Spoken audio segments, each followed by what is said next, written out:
Ini penting Bapak-bapak. Pertama nih, masjid itu dibangun atas dasar pondasi ketakwaan.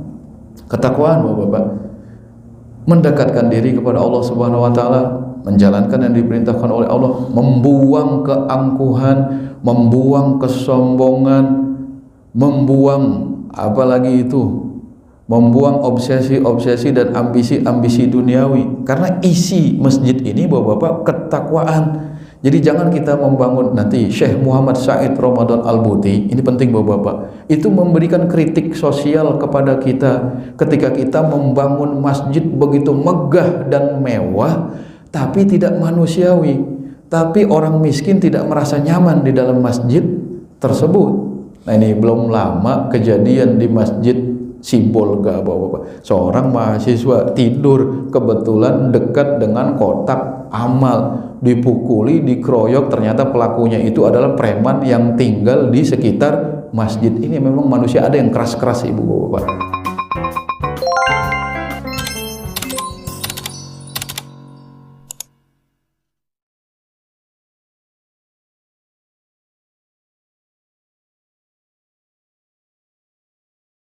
Assalamualaikum warahmatullahi wabarakatuh.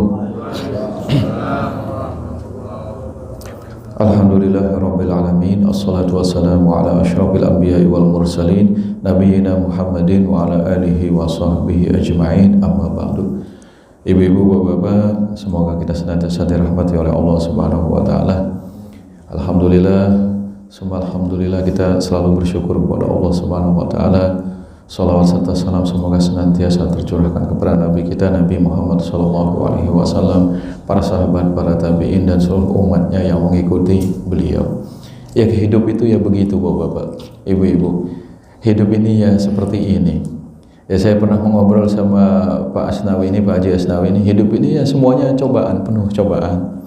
Kebaikan juga bisa jadi cobaan, keburukan juga bisa menjadi cobaan. Wa nabluukum bisyarri wal khairi fitnah. Kami akan menguji kalian dengan kebaikan dan juga dengan keburukan sebagai cobaan dari kami. Ada yang dicoba dengan kekayaan, ada yang dicoba dengan popularitas, ada yang dicoba dengan tampilannya yang cantik, yang ganteng, ada yang dicoba dengan kemiskinan, ada yang dicoba dengan kesusahan, ada yang dicoba dengan kecelakaan dan lain sebagainya. Insya Allah cobaan demi cobaan itu membuat kita semakin menyadari kehambaan kita. Ibu-ibu bapak, saudara-saudara sekalian, salah satu hikmah dari musibah yang menimpa kita itu adalah salah satunya bapak-bapak ya, ibu-ibu, supaya kita tidak menjadi orang yang angkuh dan sombong. Itu kalau saya ini, mohon maaf, misalnya saya nggak pernah sakit, misalnya kaya hidupnya, tidak kekurangan apapun, apa yang saya inginkan ada di hadapan saya, itu timbulnya apa? Keangkuhan, kesombongan, tidak merasakan kehambaan, seakan-akan Tuhan di bawah kita. Ini nauzubillah summa nauzubillah. Makanya salah satu hikmah dari musibah itu kita sadar kelemahan kita. Oh kita kaya, kedudukan punya, tapi tidak dikasih misalnya keturunan. Ini ujian juga, kita sabar juga. Kita misalnya miskin, hartanya terbatas, ini juga cobaan. Nah semuanya membuat kita menyadari kerendahan kita sebagai hamba di hadapan Allah Subhanahu wa ta'ala. Makanya kawan-kawan saya atau teman-teman di dalam kalau kita sedang berinteraksi sosial, ada yang menyarankan itu kalau kita sedang kena musibah, kadang-kadang kita jadi evaluasi diri. Nah evaluasi diri yang paling pas itu saat kita kena musibah, kita menyadari dosa-dosa apa yang sudah pernah kita lakukan.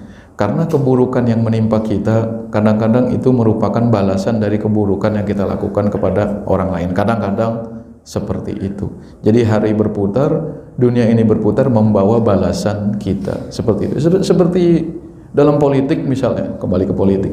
Kirain Pak Asnawi nggak hadir gara-gara masalah politik. Ya, ternyata ya hidup begitu Pak. Seperti dalam politik aja ibu-ibu bapak-bapak. Misalnya Megawati tidak setuju Soeharto diberi gelar sebagai pahlawan karena Megawati begitu merasakan betapa penderitaan ayahnya. Itu saja dokternya sampai tidak jelas dokter apa, dijadikan tawanan politik tanpa pengadilan, diperlakukan seperti itu. Megawati begitu sakit. Tapi lupa Megawati bagaimana perlakuan Soekarno sama Buya Hamka di penjara tanpa pengadilan dengan tuduhan melakukan makar bersama Malaysia. Sultan Syahrir di penjara, M. Nasir di penjara di masa Soekarno. Jadi hidup itu kadang-kadang berputar membawa balasan kita. Siapapun kita, semakin hebat kita politikus atau apa, ada aja balasannya itu Bapak-bapak. Ya dengan segala kebesarannya Soekarno kan kebalas juga, ada balasannya mungkin dari dosa-dosanya dan keburukan yang dilakukan oleh apa itu orang-orang seperjuangan di Indonesia. Terlepas ini dari masalah politik, tapi hidup itu berputar. Nah, ibu-ibu bapak, makanya ketika Rasulullah SAW ini yang kita pelajari tinggal di Madinah, maka sering surat-surat turun dan menceritakan nabi-nabi. Surat Yusuf turun di mana? Ketika Nabi tinggal di Mekah, di mana umat Islam sedikit, Nabi pengikutnya sedikit, dicaci maki, disakiti, penuh cobaan. Ini turun surat-surat para nabi. Surat Nuh turun di Mekah, surat Yusuf turun di Mekah, surat dan lain sebagainya turun di Mekah. Itu hikmahnya apa Bapak-bapak? Surat Yusuf misalnya, itu menceritakan kepada Nabi bahwa yang menyakiti Nabi Yusuf bukan orang lain, bukan rekan kerja, bukan lawan politik, bukan tetangga, tapi saudaranya sendiri yang mau membunuhnya, membuang ke dalam sumur, bertahun-tahun hilang, saat menjadi budak ditawan, tidak bertemu dengan ayahnya puluhan tahun, terus begitu sukses baru dia dipertemukan, dan begitu dipertemukan dia memaafkan saudaranya, begitu mudah memaafkan. Ini seakan-akan memberi pesan kepada Nabi Muhammad, wahai Nabi Muhammad, tidak perlu bersedih dengan cobaan-cobaan itu.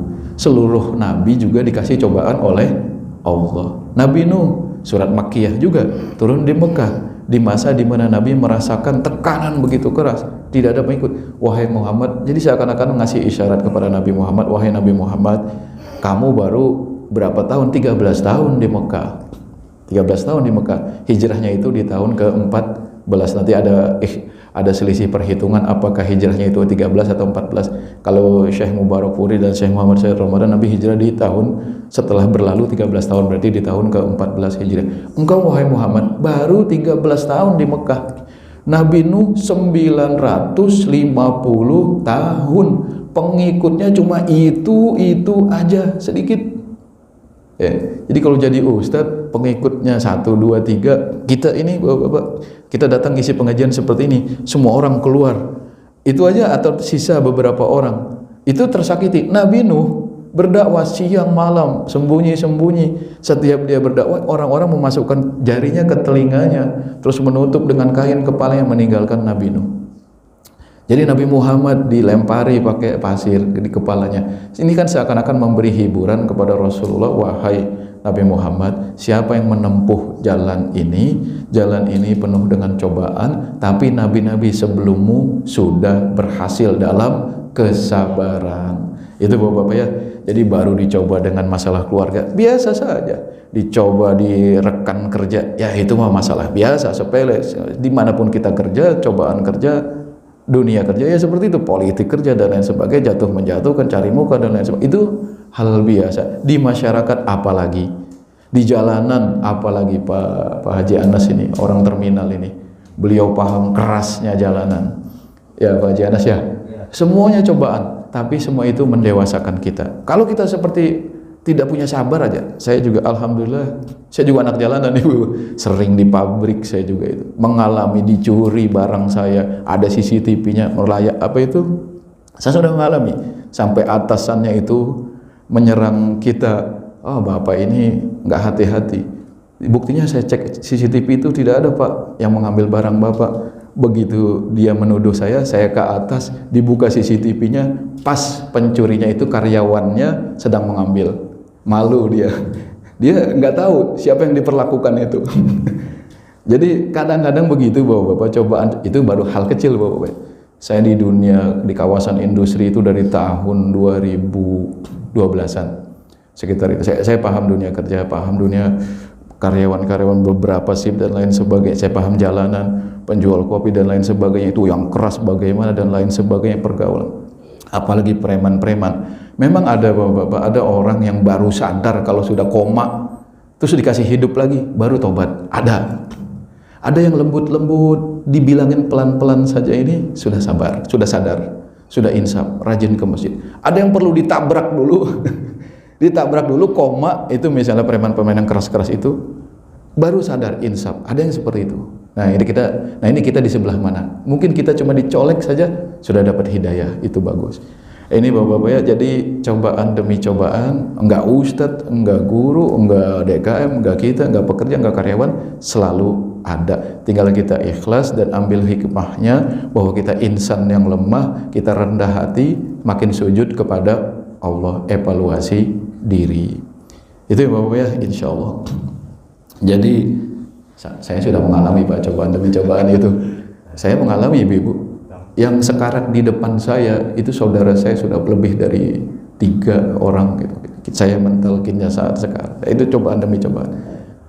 Ya insya Allah itu membuat kita semakin dewasa dan tegar, meyakini kita manusia yang lemah dan kita akan kembali kepada Allah. Kita terima itu semua ya. Nah, Nabi, jangankan kita, Nabi saja diberi cobaan. Jadi jangan mau enak-enaknya saja. Ahasiban nasu ayyutraku ayyaqulu amanna wa hum la yuftanun. Apakah manusia dibiarkan mengira mereka akan dibiarkan begitu saja mengucapkan kami telah beriman sementara mereka belum diuji oleh Allah. Jadi semuanya ada cobaannya. Ya Pak Hidayah ya. Biasa itu Pak Hidayah, apalagi dunia kerja itu biasa itu. Yang aman di masjid. Di masjid ini bukan tempat persaingan, bukan tempat sombong-sombongan, itu insya Allah tempat mendekatkan diri kepada Allah. Makanya kita capek di dunia, datanglah masuk ke dalam masjid seperti subuh ini. Alhamdulillah, semua alhamdulillah. Ini pembukanya kebanyakan ibu-ibu ya. Baik, kita lanjut ke sirah Nabi Muhammad SAW. Kita sudah membahas hijrah, bahwa awal hijrah kenapa Nabi diusir itu karena Nabi sudah baiat Aqobah yang kedua yang dilakukan oleh kaum Ansor dari Yasrib. Mereka ini jumlahnya 300 orang, kalau yang pertama lebih dari 70 orang. Nah ini kan ketahuan oleh pemuka-pemuka Quraisy, mereka mengira bahwa Nabi sudah punya kekuatan baru. Seperti itu. Karena Nabi sudah punya kekuatan, mereka melakukan musyawarah. Dari musyawarah itu ada 3 opsi. Apa saja? Wah ini Muhammad kalau dibiarkan akan membahayakan kekuasaan kita di Jazirah Arab ini. Ada opsinya akhirnya apa? Mengusir Nabi, membunuh Nabi, menangkap Nabi. Wa idh yamkuru bikal ladzina kafaru yukhrijuka aw yaqtuluka liyusbituka aw yaqtuluka aw yukhrijuk wa yamkuruna wa yamkurullah wallahu khairul makirin. Mereka membuat makar untuk menangkapmu, untuk mengusirmu, atau untuk membunuhmu wahai Muhammad. Mereka buat makar, tapi Allah punya perencanaan. Keluarlah Nabi, kita sudah bahas itu, Nabi di malam hari keluar bapak-bapak ya, melemparkan segenggam debu, dan setiap butir debu itu menimpa pemuda-pemuda ini dan mereka semua tidak melihat Nabi keluar. Nabi membaca waja'alna min baini aydihim sadda wa min khalfihim sadda faghshaynahum fahum la yubsirun. Kami jadikan di hadapan mereka dinding dan di belakang mereka juga dinding, dan kami buat mereka tidur sehingga mereka tidak dapat melihat. Seperti ini mukjizat Nabi Muhammad SAW. Itu terjadi kapan? Terjadinya itu tanggal berapa Nabi berangkat ke Gua Saur? Kan 3 tanggal berapa Bapak masih ingat? Tanggal 2 Rabiul Awal tahun berapa? 14 Hijriah. 2 Rabiul Awal tahun 14 Hijriah. Setelah berlalunya 13 tahun dari kenabian. Jadi bukan 13 Hijriah, 13 setelah berlalunya 13 kenabian. Berarti hijrahnya pada tahun 14 kenabian Bapak-bapak ya. Bertepatan dengan tahun 622 Masehi menurut pendapat yang lebih kuat. Kalau menurut Syekh Al-Mubarakfuri dalam kitab Ar-Rahiqul Makhtum, itu Nabi Muhammad berangkatnya 27 Safar. Jadi cuma selisih dikit. Safar, Rabiul Awal. Safar 27, 28, 29, 3 hari. Jadi selisih 5 hari. Karena nanti Nabi ada menginap 3 hari di gua, dan nanti sampai di Kuba juga tinggal 3 hari di situ. Kalau sejarah nggak apa-apa kita salah-salah, kita tidak dituntut untuk tepat, karena Allah Subhanahu wa Ta'ala di dalam Al-Quran mencatat sejarah itu. Yang terpenting ambil pelajarannya, itu Bapak-Bapak. Makanya tidak ada disebut dalam Al-Quran tanggal berapa Fir'aun tenggelam di dalam laut, tidak ada. Bulan apa, tidak. Karena yang terpenting dari hijarah itu kita ambil apa pelajarannya. Litakuna liman khalfaka ayat. Jadi 2 Rabiul Awal setelah 13 tahun kenabian berlalu. Jadi berangkatnya tahun 14 kenabian, bertepatan 622 Masehi, bulan Masehi. Itu kita sudah bahas sampai Nabi akhirnya berangkat. Jalannya juga sampai ke selatan dulu. Nabi di dalam gua berapa 3 hari. Ada yang membantu Nabi, siapa? Anaknya Abu Bakar, Abdullah bin Abu Bakar. Abdullah bin Abu Bakar ini ditugaskan oleh Abu Bakar untuk mendata, mendengarkan apa yang dikatakan oleh orang-orang Quraisy di Mekah. Nanti malamnya Abdullah bin Abu Bakar ini datang ke gua menyampaikan. Nabi dan Abu Bakar dalam gua. Ada tugas lagi Amir bin Fuhairah. Amir bin Fuhairah ini penggembala kambingnya Abu Bakar. Ditugaskan nanti ketika malam Abdullah bin Abu Bakar datang, setelah Amir bin Fuhairah mengembalakan kambingnya, dia datang juga sore hari. Datang untuk apa? Untuk memberikan susu kepada Rasulullah SAW dan Abu Bakar. Di samping itu menghapus jejaknya Abdullah bin Abu Bakar. Nanti Abdullah bin Abu Bakar pulang menjelang subuh. Nanti pagi mengembalakan kambing, Amir bin Fuhairah berangkat lagi menghapus jejaknya Abdullah. Sampai seperti itu. Ada juga putrinya Abu Bakar, yaitu Asma binti Abi Bakar, membawakan makanan ke gua. Nah, kita sudah bahas apa yang terjadi di gua. Akhirnya walaupun sudah sedetail itu rencananya, sudah sebaik itu, ternyata musyrikin Quraisy masih tahu juga. Ada yang meleset sampai ke mulut gua. Jadi ibu-ibu, bapak-bapak, saudara-saudara sekalian, kadang kita berencana sudah sangat canggih. Apa saja sudah kita lakukan. Ini buat anak kita sudah kita spesialkan pendidikannya, sekolah yang bagus-bagus, perkuliahannya yang bagus-bagus, tapi kadang-kadang meleset juga. Ya itu tidak usah heran. Nabi sudah ini dengan detail melakukan strategi dalam hijrah, masih ada saja kaum musyrikin yang sampai ke mulut gua Saur. Jadi seperti itu. Jadi ketika apa yang kita inginkan tidak tercapai, biasa-biasa saja Bapak. Walaupun strategi dan segalanya sudah kita kerahkan. Sampai di mulut gua. Abu Bakar ketakutan, terus kata Rasulullah SAW, la tahzan innallaha ma'ana. Jangan bersedih wahai Abu Bakar, sesungguhnya Allah bersama kita. Ma baluka bisnaini Allahu salisuhuma. Bagaimana pendapatmu dengan 2 orang yang berada di dalam gua ini, sedangkan yang ketiganya adalah Allah.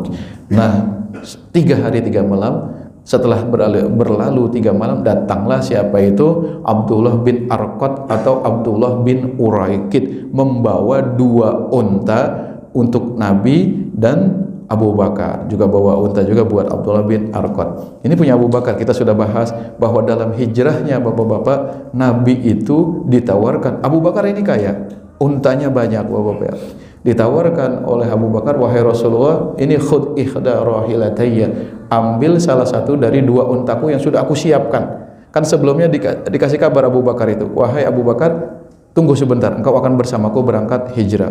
Baik, akhirnya disiapkanlah unta itu menjadi kuat dan bagus. Terus setelah itu diberikan, wahai Rasulullah, ini ambil salah satu dari untaku. Kata Nabi apa? Bisaman, aku bayar wahai Abu Bakar. Ini mengajarkan kita ibu-ibu, bapak-bapak, jangan aji mumpung, jangan asas manfaat. Jadi seperti itu. Jadi ini kita sudah bahas itu Bapak ya. Nabi mencontohkan kita usaha dalam hijrah, dia bayar untanya walaupun itu kawan memberikan unta kepada dia. Jadi jangan mentang-mentang kita dekat, kita lalu azi mumpung dan memanfaatkan ini, seperti itu. Kita sudah bahas itu. Nah, keluarlah tiga orang ini, Abdullah bin Arqad, penunjuk jalan yang masih musyrik ini, Abu Bakar radhiyallahu anhu dan Rasulullah sallallahu alaihi wasallam. Nah, ternyata di perjalanan daerah pinggiran laut itu, bisahil, daerah pinggiran laut itu ada Suraqah bin Malik. Suraqah bin Malik itu seperti ada kaum dari Bani Mudlij. Dari Bani Mudlij ini sedang duduk-duduk dan ada seorang anggotanya, wahai Bani Mudlij, ini kan sudah tersebar di Mekah itu, siapa yang bisa menangkap Muhammad dan temannya hidup-hidup akan mendapat imbalan besar. Nah, Bani Mudlij ini nongkrong seperti kita duduk-duduk seperti ini. Setelah duduk, tadi sepertinya aku melihat ada beberapa sosok berjalan. Di daerah mana? Di daerah sini. Nah, Suraqah bin Malik ini mendengar berita ini. Kata Suraqah, itu sih bukan Muhammad itu. Tapi dalam hatinya sepertinya Muhammad. Setelah habis duduk seperti ini, setelah dia mengatakan itu bukan Muhammad, nah dia serakah ini, ingin dapat imbalan dan hadiah. Berangkatlah Suraqah mengejar Nabi Muhammad dan Abu Bakar. Ketika mendekati rombongan Nabi, mendekati Abu Bakar, mendekati Rasulullah, mendekati Abdullah bin Arqad, apa yang terjadi? Yang terjadi, kedua kaki kudanya Suraqah bin Malik itu terperosok. Dia pacu lagi, dia angkat lagi, mendekati Nabi lagi, terperosok. Akhirnya dia memanggil Nabi Muhammad sallallahu alaihi wasallam.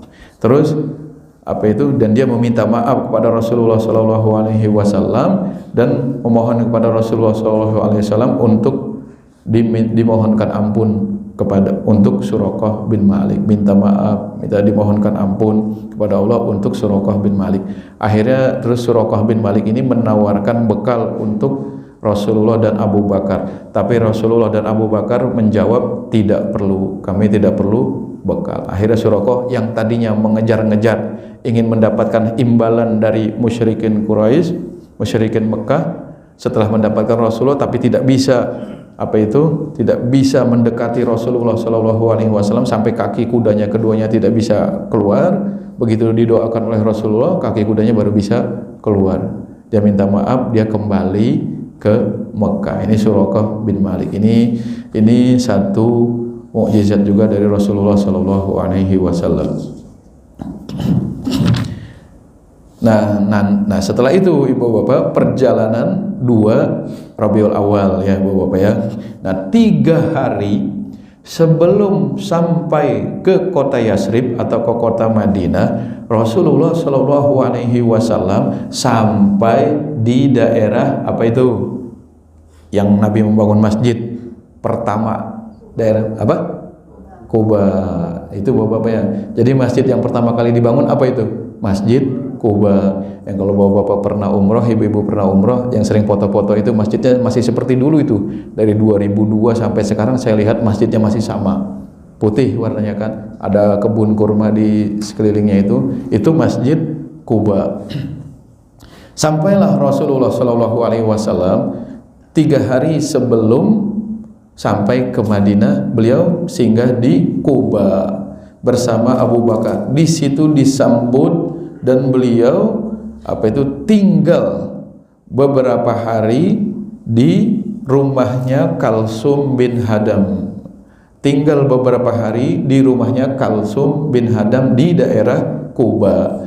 Haitsu adrakahu fiha Aliun radhiyallahu anhu ba'da an adda anhul wada'i ila ashabiha. Nah, di belakangnya itu Ali bin Abi Thalib, di belakang Rasulullah kan sudah mengembalikan titipan-titipan orang-orang Mekah ya kan. Ketika Nabi singgah di Quba ini, Ali bin Abi Thalib baru sampai ke kota Quba menyusul Nabi ketika Nabi sedang singgah di Quba. Wa assasan nabiyyu, nah ini penting Bapak-bapak ya. Di Quba inilah Rasulullah sallallahu alaihi wasallam assasan nabiyyu sallallahu alaihi wasallam hunaka Masjid Quba. Di situ Rasulullah sallallahu alaihi wasallam membangun Masjid Quba. Wa huwal masjidul ladzi wasafahu Allahu biqaulih, yaitu masjid yang disebutkan namanya diabadikan oleh Allah Subhanahu wa taala di dalam Al-Qur'an. La masjidun ussisa 'ala taqwa min awwali yaumin ahaqqu an taquma fihi rijalun yuhibbuna ayyatatahharu. Sesungguhnya masjid itu dibangun atas pondasi ketakwaan. Itu Bapak-bapak ya. Min awwali yaumin, dari hari pertama, ahaqqu an taquma fi, engkau lebih layak berdiri beribadah di dalam masjid tersebut. Fihi rijalun yuhibbuna ayyatatahharu, di masjid itu ada orang-orang yang suka untuk mensucikan diri. Ini penting Bapak-bapak. Pertama nih, masjid itu dibangun atas dasar pondasi ketakwaan. Ketakwaan Bapak-bapak, mendekatkan diri kepada Allah Subhanahu wa taala, menjalankan yang diperintahkan oleh Allah, membuang keangkuhan, membuang kesombongan, membuang apalagi itu, membuang obsesi-obsesi dan ambisi-ambisi duniawi. Karena isi masjid ini Bapak-bapak ketakwaan. Jadi jangan kita membangun, nanti Syekh Muhammad Said Ramadan Al-Buti, ini penting Bapak-bapak, itu memberikan kritik sosial kepada kita ketika kita membangun masjid begitu megah dan mewah tapi tidak manusiawi, tapi orang miskin tidak merasa nyaman di dalam masjid tersebut. Nah ini belum lama kejadian di masjid Sibolga Bapak-bapak, seorang mahasiswa tidur kebetulan dekat dengan kotak amal, dipukuli, dikeroyok, ternyata pelakunya itu adalah preman yang tinggal di sekitar masjid ini. Memang manusia ada yang keras-keras Ibu Bapak. Baru melihat orang tidur dekat kotak sudah sinis, sudah buruk sangka. Ini kan keji sekali manusia. Dipukul, kita lihat videonya itu, diseret, dipukul. Kok binatang sekali manusia itu. Jadi di sini Bapak-bapak, kenapa saya tekankan di sini, masjid bukan tempat sombong-sombongan, masjid bukan tempat sok jago-jagoan, gelar-gelarnya tinggi-tinggian, kaya-kayaan, bukan. Masjid itu dibangun atas pondasi ketakwaan bagi orang-orang yang merendahkan diri di hadapan Allah Subhanahu wa taala. Buang itu apa itu gelar kita, buang apa itu kedudukan kita di dunia kerja, buang itu status sosial kita di masyarakat, sama-sama merendahkan diri di hadapan Allah di dalam masjid. Ada orang beristirahat, mungkin musafir, mungkin orang susah, jangan di sini sih. Jadi jangan gara-gara kita menjaga kotak infak, kita jadi buruk sangka sama setiap orang yang masuk ke dalam masjid. Ini namanya masjid tidak menjadi manusiawi. Ini terjadi Bapak-bapak enggak sekali dua kali. Jadi kadang-kadang saya juga prihatin, kenapa masjid itu menjadi tidak manusiawi, tidak ada kemanusiaan kepada manusia. Masjid dibangun semestinya untuk memanusiakan manusia. Saya berikan contoh ibu-ibu. Dulu ada korban perang yang luka, dirawatnya di mana? Di dalam masjid Nabi, dibikinin kemah. Dulu sahabat Nabi ada yang miskin-miskin, tinggalnya di mana? Di pinggiran-pinggiran masjid Nabi. Istirahat. Dulu Ali bin Abi Thalib tidur di dalam masjid Nabi. Jadi tidur di dalam masjid Nabi itu mayoritas ulama menjelaskan tidak apa-apa. Jadi kenapa kita jadi bengis, baru derajat kita sebagai DKM saja, baru penjaga kotak amal saja gitu, begitu memusuhi dan begitu sinis sama orang miskin yang cuma mau istirahat di dalam masjid. Pak Ustadz, dia ke masjid cuma buang air saja, ke toilet. Ya mungkin suatu saat dia cuma ke toilet saja, nanti kalau kitanya baik dia akan terpanggil untuk sholat berjamaah. Jadi manusia akan manusia di dalam masjid. Masjid ini milik Allah, milik umat. Jangan merasa masjid ini milik kita, milik DKM. Ya Pak Asnawi ya, bukan milik DKM, Pak Haji Haider ya. Tapi insya Allah di sini bagus. Saya menemukan beberapa tempat ibu-ibu. Saya mengalami, karena saya biasa di jalanan, saya tidak pakai peci, tidak pakai sarung. Ya beberapa kali lah ya. Kalau diomelin itu biasa. Diomelin di masjid, baru rebahan sudah diomelin, itu sudah biasa. Tapi yang saya ambil pelajaran, apakah Nabi membangun masjid untuk perlakuan seperti ini? Tidak. Orang istirahat di dalam masjid dipersilakan oleh Nabi Muhammad SAW. Jadi memanusiakan manusia di dalam masjid.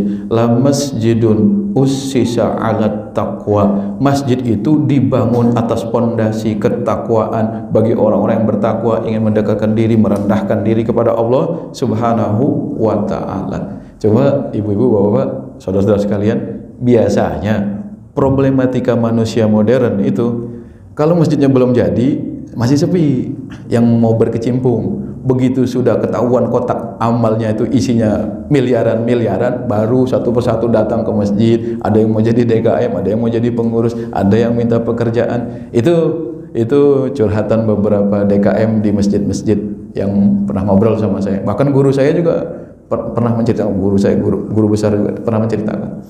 Jadi inilah jadi esensi masjid yang saya lihat dewasa ini hilang. Inilah masjidun ussisa ala taqwa. Masjid itu dibangun atas pondasi ketakwaan, bukan mau cari untung-untungan seperti Sri Mulyani atau Purbaya.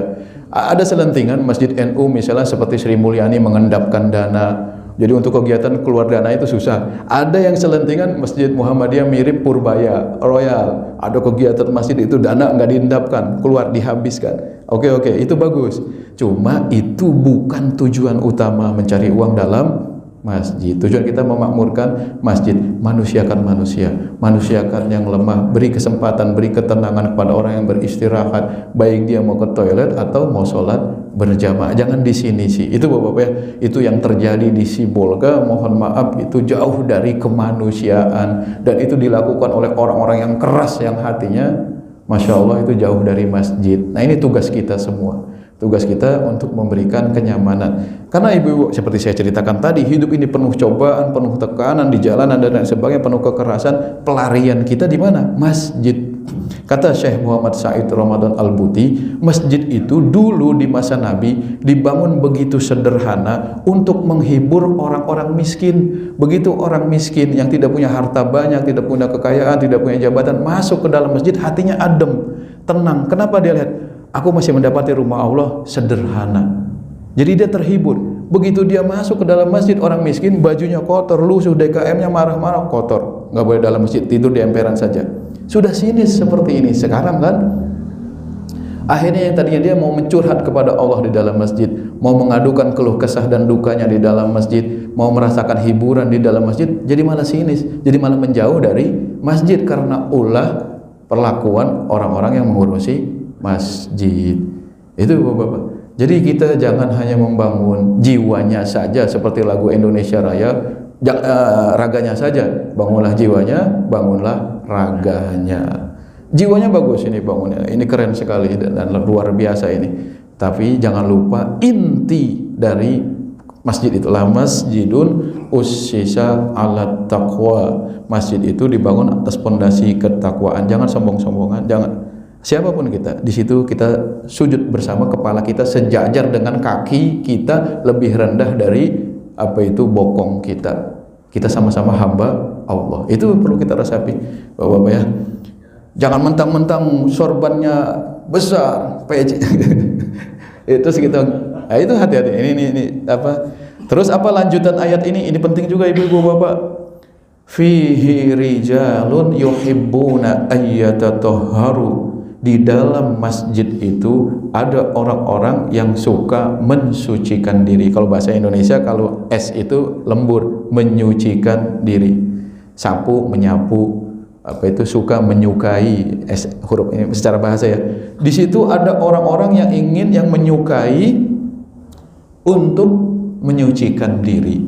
Mensucikan diri dari apa? Dari najis yang indrawi, dan bukan cuma kesucian indrawi, kesucian spiritual dan rohani itu adanya di dalam masjid.